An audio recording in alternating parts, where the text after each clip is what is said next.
Okay. Okay. Let me prepare myself for this one. Gabriel Bartalos' Skinned Deep, also from Severin Releases. This is a 2004 film, made in 2003. One I'd never heard of, obviously. Never heard of Gabriel Bartalos either. But I watched the trailer for this, and I liked the cover art already, but I watched the trailer, and I'm thinking slasher film. Like, for sure. Slasher film, probably very obscure slasher film, very low budget, obviously, slasher film. Definitely something independent and probably another passion project. And, but I'm thinking slasher film. Like, and this has also Warwick Davis in it. That's a big one that sold me too, because he'll pop up here and there. Like, he's obviously famous for being the leprechaun, but he'll also like pop up in random films, and that was a selling point for me too because he was in the trailer and it looked like a not a goofy but a off the wall slasher film kind of thing. No, no slasher elements, yes. I mean, I'm not gonna say it's not a slasher film at all, but holy fuck. I'm not going to spoil this one. This is not going to be a spoiler review. I'm going to make this spoiler free. Because you have to see this film to believe it. You have to go, and it's streaming. I believe it's streaming on Tubi. So if you want to watch it before you buy it, which I wouldn't say don't do because it's one of those films that you're gonna hate or love. Man, I blind bought this and I watched it for the first time yesterday, and holy shit, do you have to watch this film to be believed? I blind bought recently The Night Killer, and I watched that for the first time, and I thought that that was a film that you have to watch to believe, especially with the fried chicken gun interrogation scene. Most hilarious scene I've seen in a horror movie in a long time. I consider The Night Killer The Room, like Tommy Wiseau's The Room of slasher movies. That's how I refer to The Night Killer as. This is on another level of I can't like this. I can't even. You have to watch this to be believed. So basic plot is there's this family traveling. They get a flat tire. There's a mother, a father, a daughter, and a son, and they get a flat tire. So the father goes into this little corner shop in this really small town. He meets this old lady, and who works at the store, and she horrible acting, like horrible acting. I'm talking bottom of the barrel acting. Like, and the thing about Gabriel Bartalos that is famous about him is that he focuses on gore. He's a big practical effects guy. So great practical effects in this film, and gore and character design, especially all that. If you like your House of a Thousand Corpses for the crazy, over the top, kind of goofy but really disturbing characters, this is what this feels like. You get this family of like misfits and weird looking characters and stuff like that. But acting, man, script, fucking directing, it's off the wall. This is bonkers. This is bonkers, and it's famous for being bonkers because I read some reviews, and that's what they consider this as like. This is a treat, man. This needs to be watched to be believed. Like I said, they meet this old lady. This old lady invites them back to the house or some place where she lives, basically, and this is where you're introduced to these characters. One guy has a like massive brain. His name is Brian, but they call him Brain because he has like this overgrown brain. One of the characters, the guy in the front, he uses like Leatherface does, like people's faces, like the skin, in front of his face sometimes to cover it. Even though it doesn't cover it at all, like you'll have faces hanging in front of this metal shit that he has on his face and goggles, and he'll just have like some person's face that clearly looks like rubber, and and then you have Warwick Davis. They call him Plates because his weapon of choice is plates, and he throws plates at people to like at their heads and shit.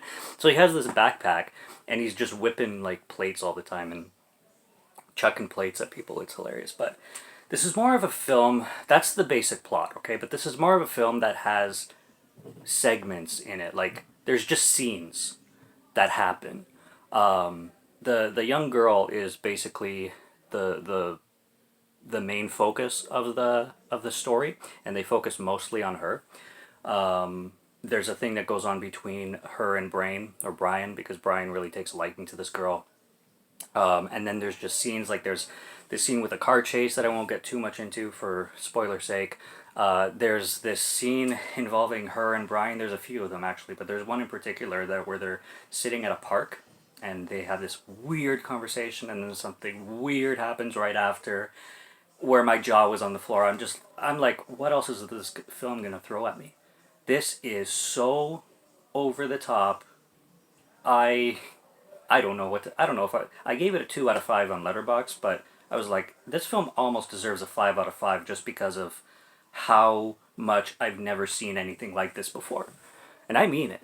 The only thing I can compare this to is House of a Thousand Corpses because of the character designs and the fact that they go into this weird lunacy, family, you know, plot, plots, points, story kind of thing. I don't even know how to describe it.